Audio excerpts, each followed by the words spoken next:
Salvador Jesus Cristo. Amém.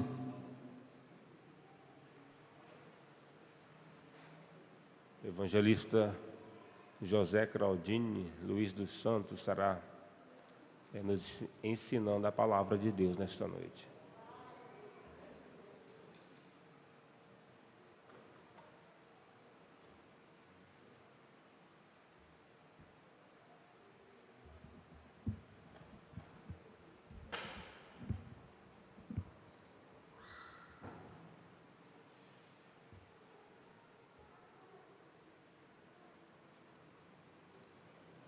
Eu cumprimento a amada igreja com a paz do Senhor Jesus.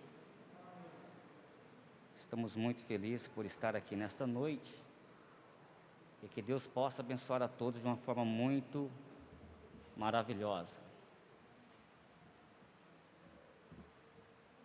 E estamos aí, eu gostaria que os irmãos abrissem a Bíblia.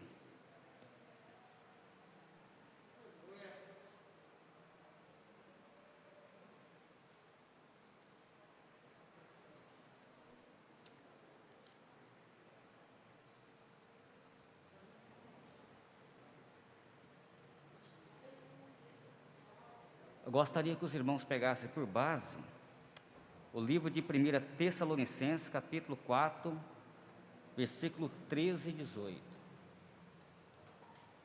Se puder abaixar um pouquinho o retorno para mim aqui, Marcos, fazendo um favor. Antes de eu entrar aqui no conteúdo, eu quero aqui agradecer ao Marcos, a Fran,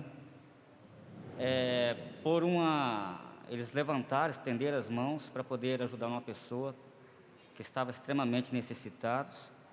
Que Deus venha abençoar a empresa, abrir as portas, e com certeza tudo que a gente faz, Deus retribuirá em dobro.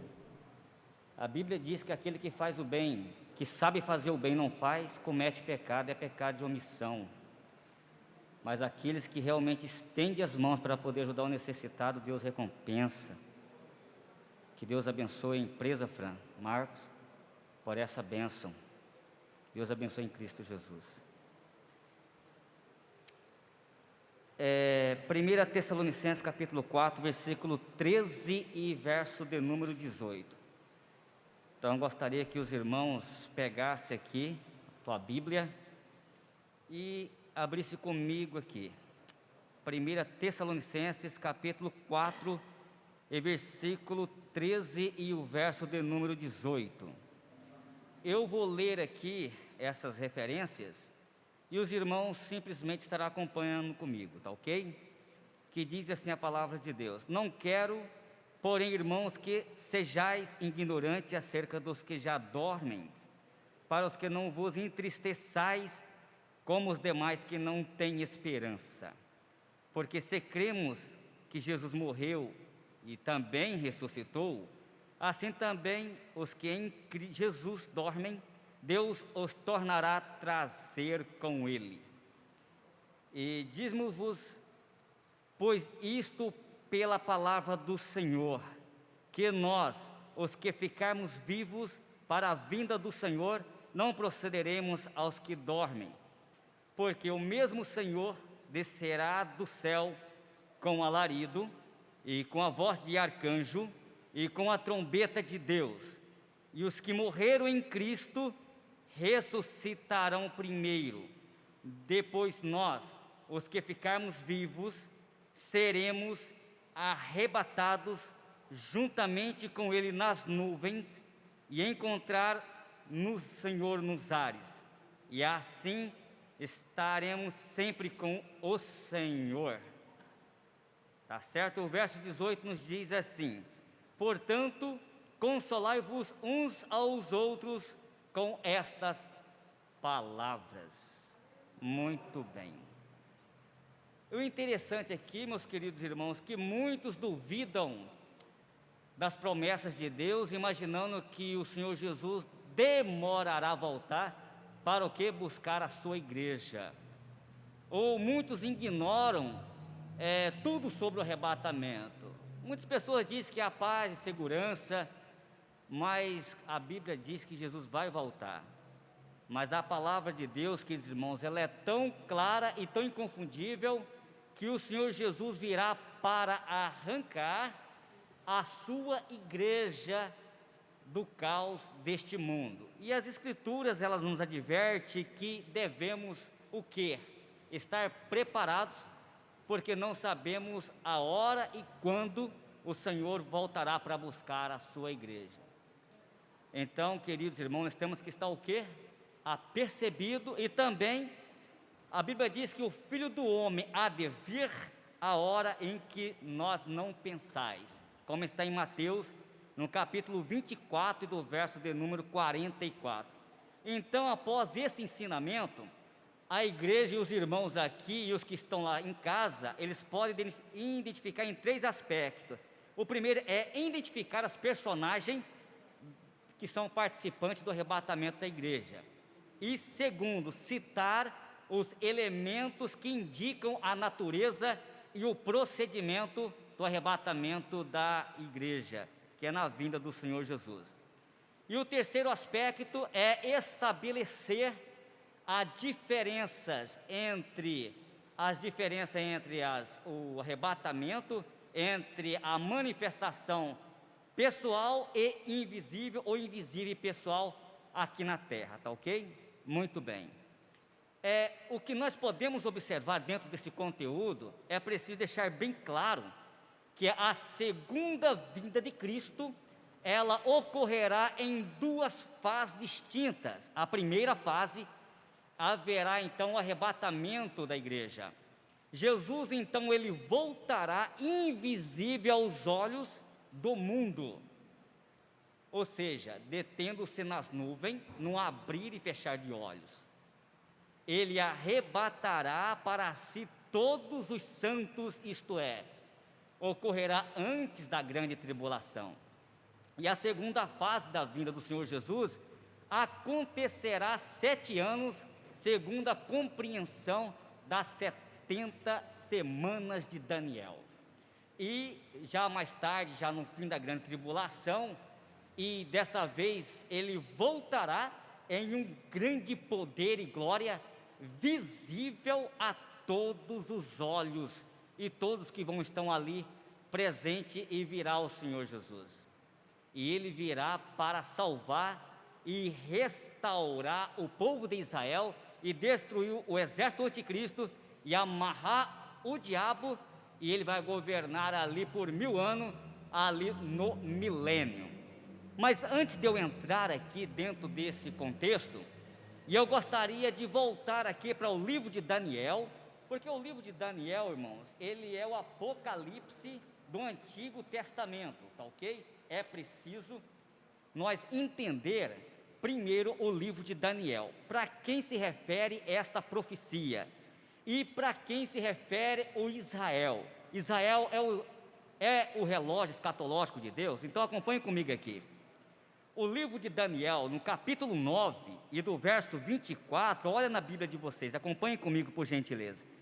Eu estarei citando aqui várias referências bíblicas, mas várias, e vocês podem pegar o papel, a caneta, o lápis, para vocês fazerem as suas anotações aí, tá ok? Porque não estarei lendo, porque se eu estarei lendo aqui, vai tomar muito tempo aqui dos minutos que está proposto para mim, tá ok? Então estarei simplesmente citando, não estarei lendo, e vocês poderão estar marcando e pesquisando em casa, ok? Muito bem. Quando olhamos aqui para Daniel, no capítulo 9, verso 24, 70 semanas, ou seja, esta profecia de Daniel a respeito de Israel e da cidade santa é fundamental para os últimos tempos, ou seja, a palavra traduzida por semanas é traduzida como uma unidade numérica de 7 anos, e portanto 70 semanas equivale a um período de 490 anos, ou seja, 6 coisas específicas seriam realizadas em favor de Israel durante os 490 anos. Primeiro, a expiação da iniquidade efetuada pela morte expiatória de Jesus. Segundo, o fim dos pecados de Israel, e o remanescente voltará para Deus e viverá em retidão, tá ok? Muito bem. O terceiro aspecto, nós vamos ver aqui alguns aspectos sobre a transgressão de Israel. E tudo isso vai acontecer dentro de um aspecto bem importante. Então, quando se dará a transgressão, que é o terceiro aspecto? Ele se dará exatamente em cessar, no terceiro tópico, no segundo tópico, o fim do pecado de Israel, e o terceiro é a transgressão nacional da incredulidade, ela cessará, ou seja, e o quarto aqui, um governo de justiça eterna, terá um início, e que é exatamente o milênio. E o quinto aspecto, as profecias terão o seu pleno cumprimento e também o seu término. Muito bem. E o sexto aqui, Jesus Cristo ungido rei. Esse aqui é no verso do capítulo 9, do verso 24. No verso 25, 70 semanas e 62 semanas. Ou seja, Deus ele revelou a Daniel que, ele revela a Daniel que 69 período de 7 anos, somando, portanto, num total de 483 anos que transcorriam entre a data da ordem para reconstruir a Jerusalém e também a vinda do Messias, que é o ungido. Alguns certos expositores da Bíblia diferem de opinião quanto ao tempo exato em que os 483 anos eles começaram.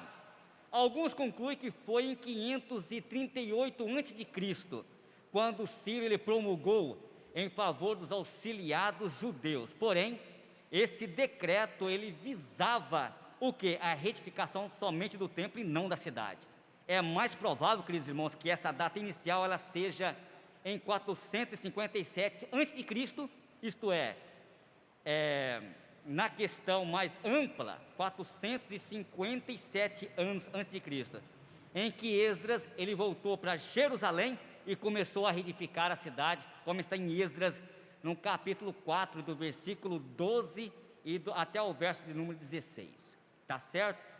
E nesse caso aqui, os 483 anos terminaram nesse período, ou seja, o relógio de Deus, que é Israel, está parado. Parou na onde? Em 483 anos. Então falta uma semana de ano para desencadear. Ela vai ser desencadear quando, Claudines? Então falta uma semana de anos, que é o quê? 7 anos, que é exatamente vai acontecer quando a igreja for arrebatada. A igreja sendo arrebatada, pode ter certeza que esse período de 3 anos e meio de falsa paz e depois 3 anos e meio de muita tribulação, tá ok? E a igreja vai estar na onde? Com Cristo. Aí é onde a gente comenta dentro do conteúdo proposto aqui do livro de 1 Tessalonicenses capítulo 4, versículo 3 ao 18, tá ok? Eu trouxe esse fundo histórico falando sobre as semanas, para os irmãos terem a noção que a profecia, ela foi direcionada exatamente para o povo hebreu, o povo judeu, né? Essa profecia não tem nada a contratar com a igreja, é exatamente, exclusivamente para a nação de Israel. Então é preciso nós estar lendo e relendo o livro de Daniel, tá ok? Os irmãos estão me entendendo bem? Eu estou de máscara aqui, não sei se os irmãos estão me entendendo bem. Está dando para ouvir aí? Atrás aí, está me ouvindo bem? Mesmo eu com a máscara, vocês estão me ouvindo bem? Está tudo ok? Se vocês acharem que não está ouvindo bem, eu tiro a minha máscara aqui, tá ok?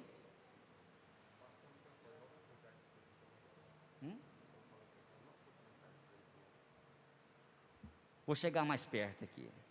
Muito bem. O arrebatamento vai ser algo extraordinário, queridos irmãos, porque ele envolve o quê? A transformação e o translado dos verdadeiros cristãos, ou seja, para junto com Cristo. E isso é muito importante para nós analisar, e esse fato é chamado de grande mistério, como está em 1 Coríntios, no capítulo 15, verso 51, será desvendado por ocasião da volta do Senhor Jesus. Dentro desse estudo aqui, eu quero separar aqui, dentro desse contexto, algumas partes. A primeira parte aqui, eu quero falar sobre aqui as diferentes escolas de interpretação sobre o arrebatamento da igreja. O segundo aspecto, sobre as palavras relativas ao arrebatamento da igreja. E, num terceiro aspecto, eu gostaria de falar sobre as personagens, que são os participantes do arrebatamento da igreja, tá ok? Então, quais são as diferentes escolas de interpretação sobre o arrebatamento? Existem 3 diferentes escolas que interpretam o arrebatamento da igreja, que abrem um espaço para entender como e quando isso ocorrerá. E esse assunto ele é largamente discutido e estudado dentro da escatologia bíblica, tá ok? Muito bem. Dentro desse aspecto aqui, nós observamos aqui sobre a visão. Nós temos a visão aqui, a visão pós-tribulacionista, né? A visão midi-tribulacionista e a visão pré-tribulacionista. A visão pós-tribulacionista, que é a primeira escola, quais são os seus pensamentos? Eles, apoiados aqui na Semana Profética de Daniel, capítulo 9, versículo 27, esse grupo ele interpreta que a igreja de Cristo passará pela grande tribulação, e eles confundem com o quê? Com as aflições que os crentes passaram lá no mundo, exceto que os crentes eles passam tribulações no cotidiano, mas não há referência nesse texto que indica uma participação dos salvos em Cristo na grande tribulação, tá ok? Além disso, o juízo escrito acerca da grande tribulação não são para a igreja do Senhor Jesus, tá ok? Então os irmãos podem ficar tranquilos quanto a essa questão. Mas aí tem a segunda escola, que é os midi-tribulacionistas. E essa escola, ela ensina que a igreja, ela entrará no período da grande tribulação até a sua metade. E os seus intérpretes, eles baseiam essa teoria na uma interpretação também isolada de Daniel, capítulo 9, do verso 27, quando fala que depois do anticristo firmar um concerto com Israel, por uma semana, na metade da semana fará cessar os sacrifícios e a oferta de manjares.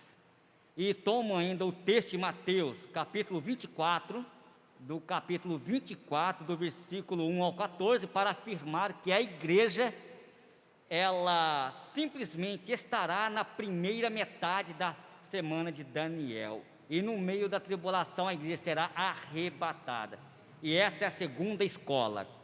A terceira escola é os pré-tribulacionistas, que é exatamente a visão dos pré-tribulacionistas. Eles ensinam que o arrebatamento da igreja acontecerá antes que se inicia o período da grande tribulação, porque Deus não destinou nós para a ira, mas para a requisição da salvação, por nosso Senhor Jesus Cristo, como está em 1 Tessalonicenses capítulo 5, versículo 9. Queridos irmãos, então essa aqui é uma interpretação que mais se ajusta devidamente com a esperança cristã e da volta do Senhor Jesus nos ares. A igreja, ela não é advertida para ficar aqui esperando o anticristo e a grande tribulação, mas a verdade. Então a igreja, ela não conhecerá o anticristo e nem se submeterá a ele, porque será arrebatada antes que isso aconteça. De fato, queridos irmãos, o sinal maior para o mundo é o quê? O arrebatamento da igreja, tá ok? E depois aparecimento do anticristo, né? Para o mundo, mas para o quê? Vai acontecer o desaparecimento da igreja, que será impactado naquele exato momento, ok? Vai ser algo extraordinário. Então a igreja primeiro será arrebatada e depois o anticristo, ele sim pode manifestar, com certeza. Muito bem, então eu falei aqui sobre as três escolas que interpretam o arrebatamento da igreja, que é a visão pós-tribulacionista, a visão midi-tribulacionista e a visão pré-tribulacionista. Então a nossa visão da nossa teologia, não só porque eu sou assembleiano, que eu defendo a visão pré-tribulacionista, eu defendo essa visão porque eu creio nesse compêndio, porque os textos corroboram uns com os outros, tá ok? Muito bem. E aí eu gostaria de comentar aqui também sobre palavras relativas ao arrebatamento, tá ok? Então temos aqui algumas palavras aqui que definem esse contexto, ok? Parósia ou parousia significa que presença, chegada rápida, e ocorre nas escrituras mais de 24 vezes, tá ok? Para o quê? Para descrever o retorno de Cristo em referência ao arrebatamento da igreja.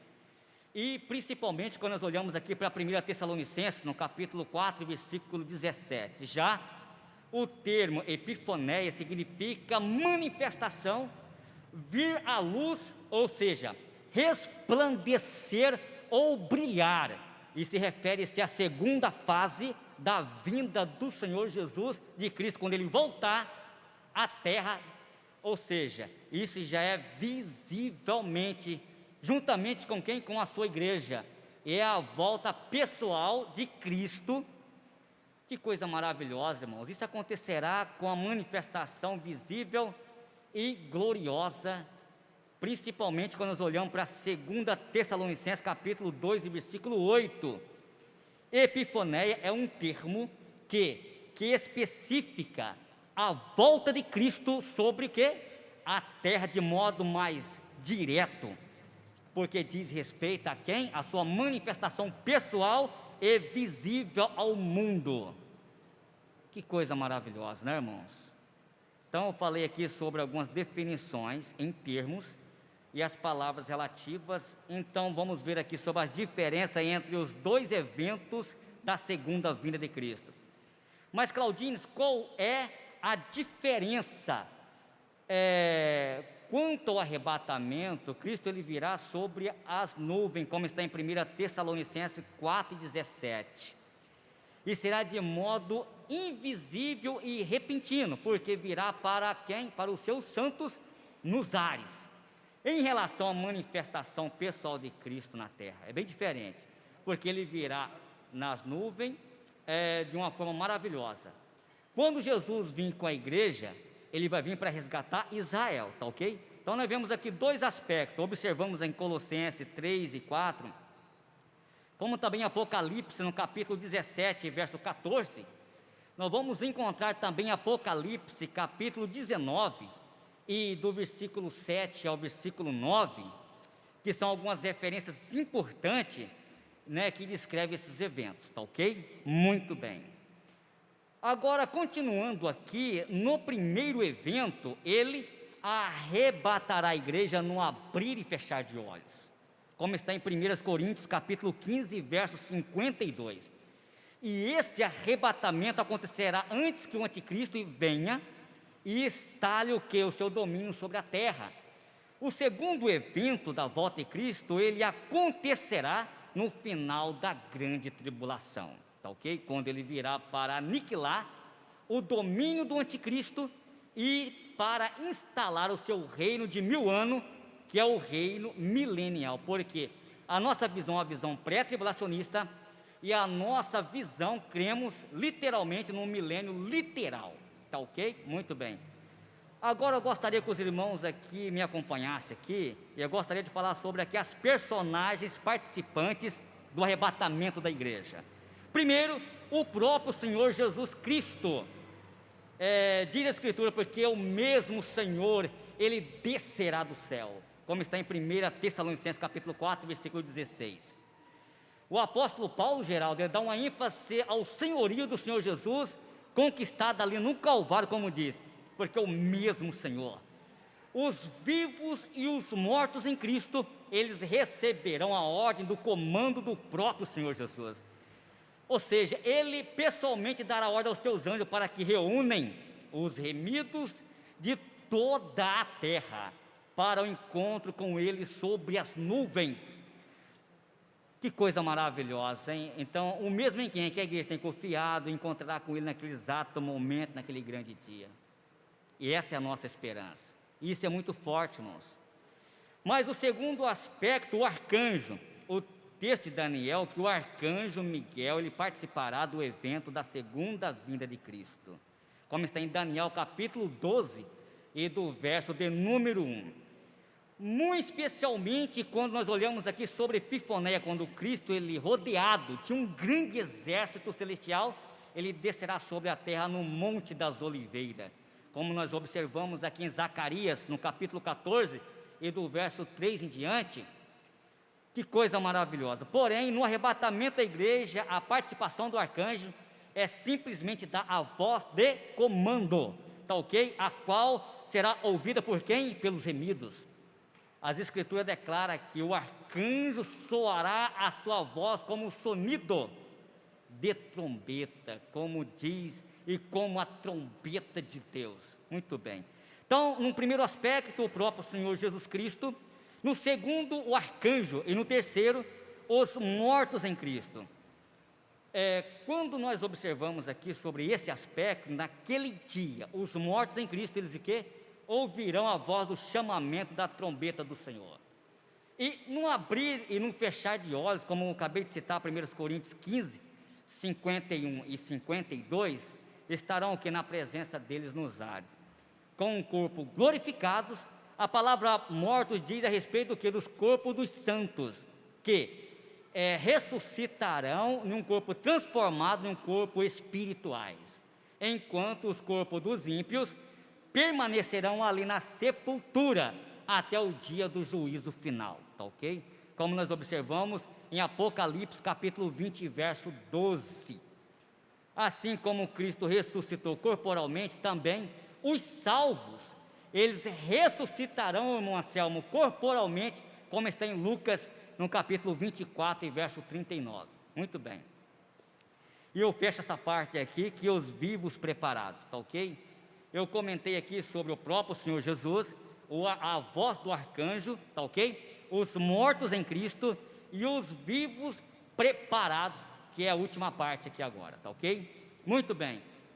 O mesmo poder transformador nos corpos dos que morreram no Senhor, eles agora que estão ressuscitados, atuará na onde? Nos corpos dos vivos, naquele exato momento.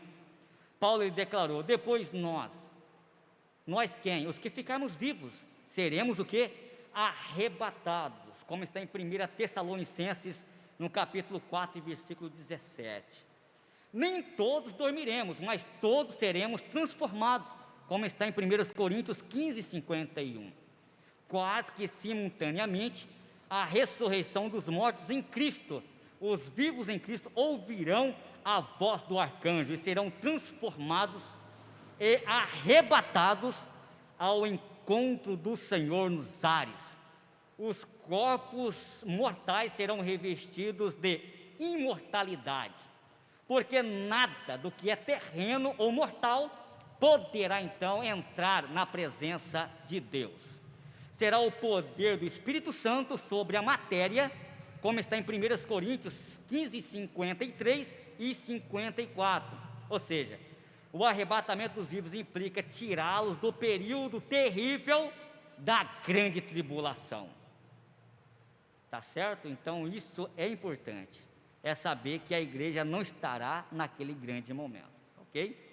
Então, indo aqui, caminhando para outro aspecto aqui, e já concluindo a minha participação, tá certo? E falando sobre os elementos especiais do arrebatamento.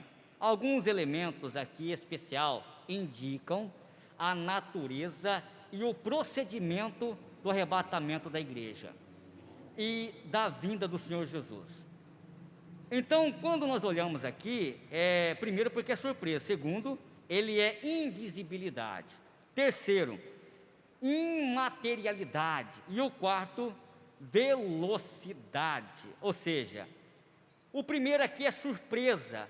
O arrebatamento ele não ocorrerá em um instante pré-determinado por qualquer ser humano, mas será repentino. Para nós, os salvos em Cristo, será o quê? Uma surpresa maravilhosa. Mas por isso devemos estar o quê? Vigilantes, aguardando com esperança o quê? A vinda do Senhor Jesus. Segundo aspecto, invisibilidade. O arrebatamento ele será invisível para quem? Para o mundo material, porque os arrebatados serão constituídos somente de quem? Dos salvos em Cristo Jesus. e transformados num abrir e fechar de olhos. Muito bem. Eu acredito que até aqui os irmãos deu para entender e assimilar essas questões sobre acerca do arrebatamento. Amém, irmãos? Está tudo tranquilo aí? Vamos lá para a imaterialidade. A transformação que ocorrerá naquele momento será extraordinária. Ou seja, o que é material, ele se revestirá do imaterial. Ou seja, o que é corruptível do incorruptível. Ou seja, os corpos dos salvos serão revestidos de uma espiritualidade e glorificados. Os nossos corpos, que são caracterizam pela dissolução e pela velhice e o declínio como coisas próprias do estigma do pecado na nossa vida, mas o corpo, ele é vestido de parte espiritual do ser humano. A morte é despir dessa roupagem material, porém, na vinda do Senhor Jesus, o crente será ouvido, e depois a alma e o espírito e o corpo serão revestidos pela roupagem espiritual, tá ok? Muito bem.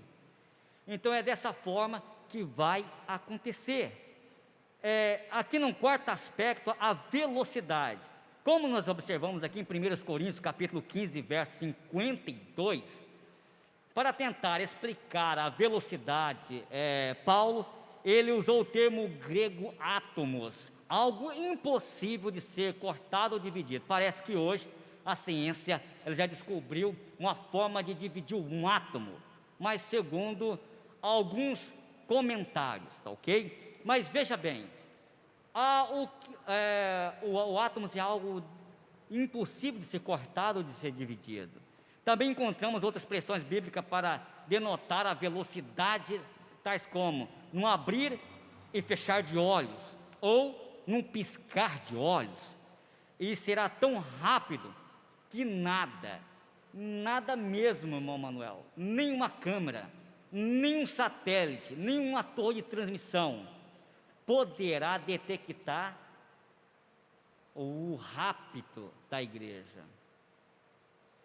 Então nós temos que estar o quê, irmãos? Preparados.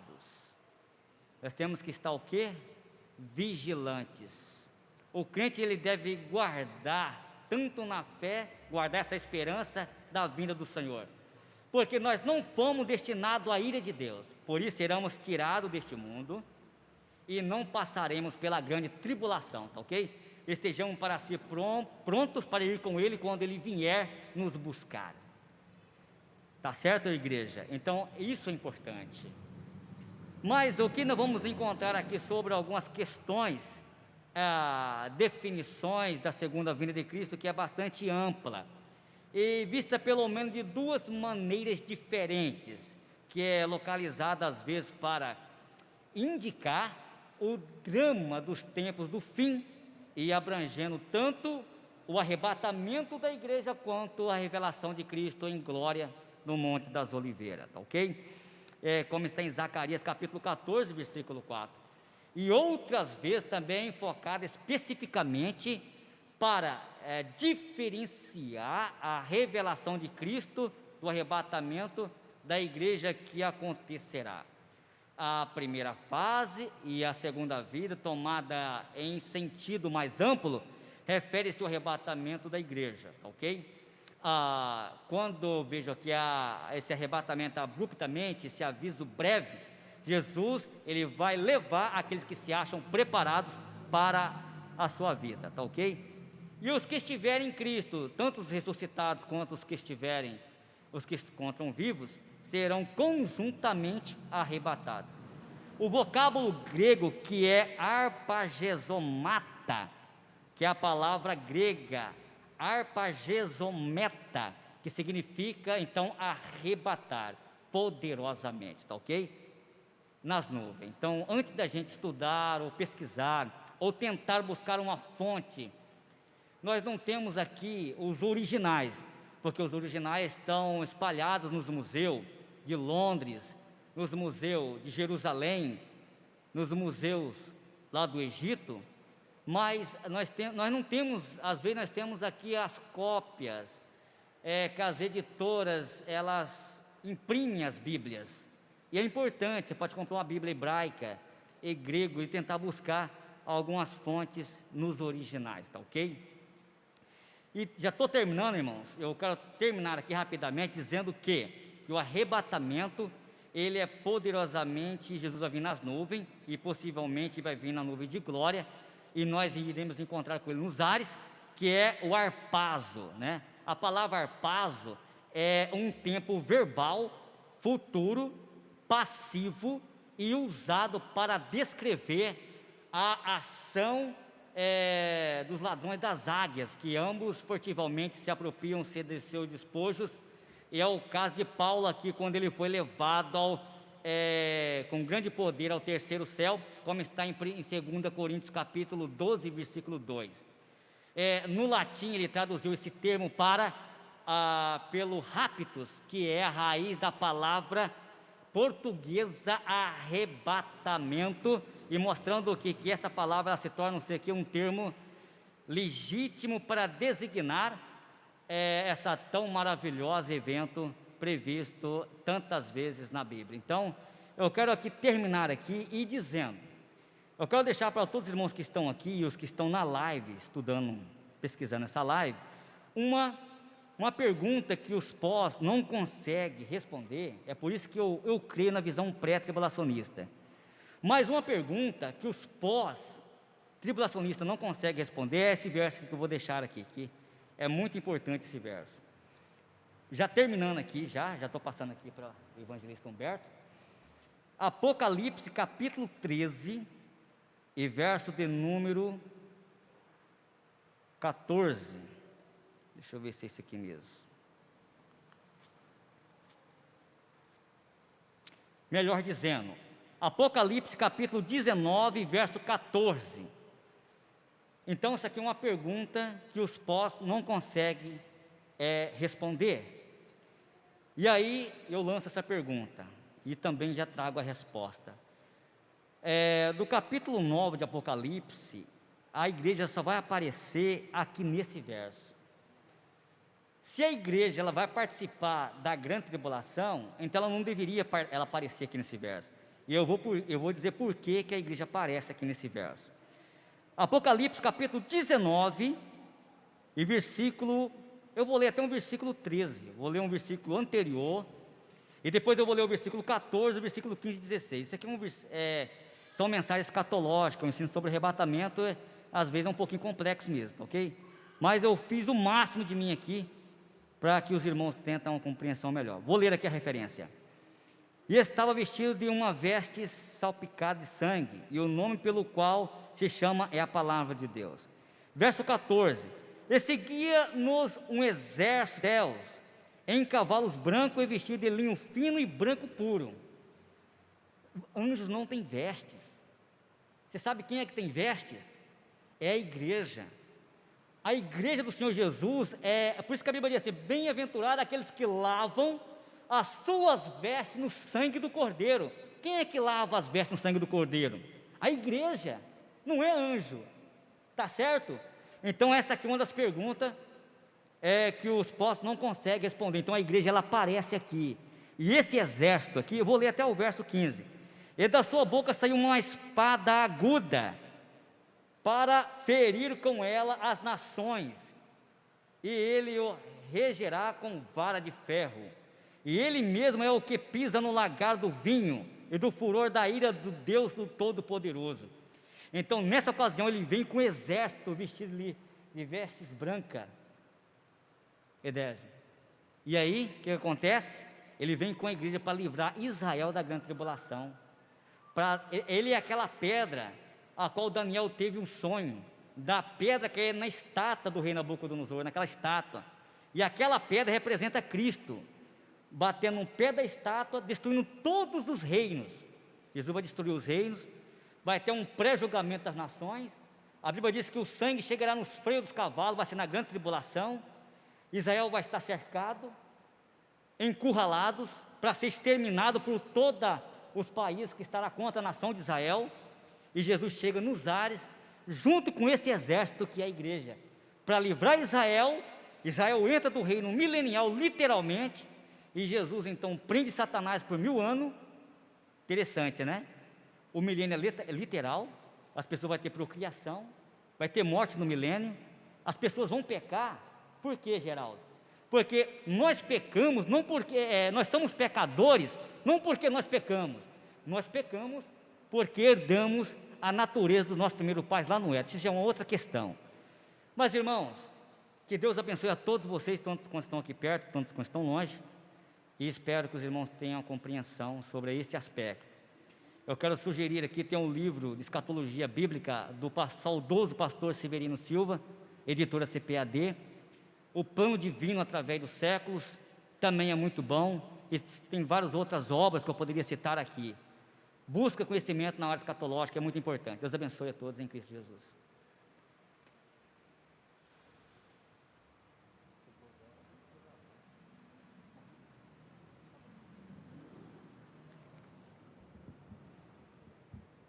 Graças a Deus. Que o Senhor continue abençoando a vida do evangelista José Luiz Craldines dos Santos.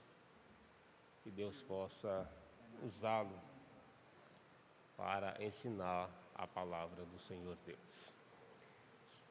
E só um aviso, irmãos, do culto de quinta-feira.